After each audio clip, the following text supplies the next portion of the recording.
In the US, is the US-China trade war having any impact on sentiments? I remember at the end of August with all the volatility, I think everybody would just want to go home and take a nap. And so my suspicion is that if all the fund managers are exhausted, the CEOs are exhausted too. And what that means is I think all projects have been put on hold. And you'll probably start to see some of that negative implications when people report their third quarter.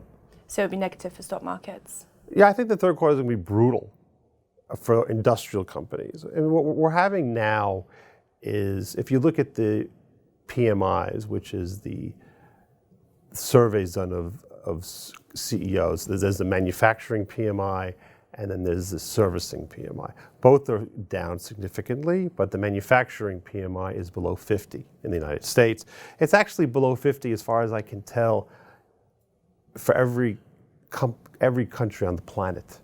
And so where I think we are today is we're in a global industrial recession.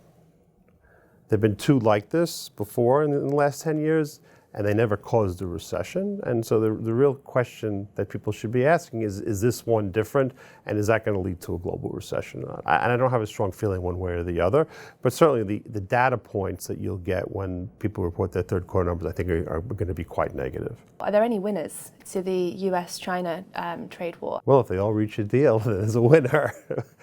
My suspicion, and I certainly wouldn't stake my life on this, is that there's going to be no resolution for the trade war. There might be a window dressing deal, but the world is going through a very interesting change in that you're developing two different supply chains for technology. There'll be the Asia supply chain and there's going to be the Western supply chain, and there's not going to be much trade between the two. And I find it hard to believe that China is going to give up on taking intellectual property that they have.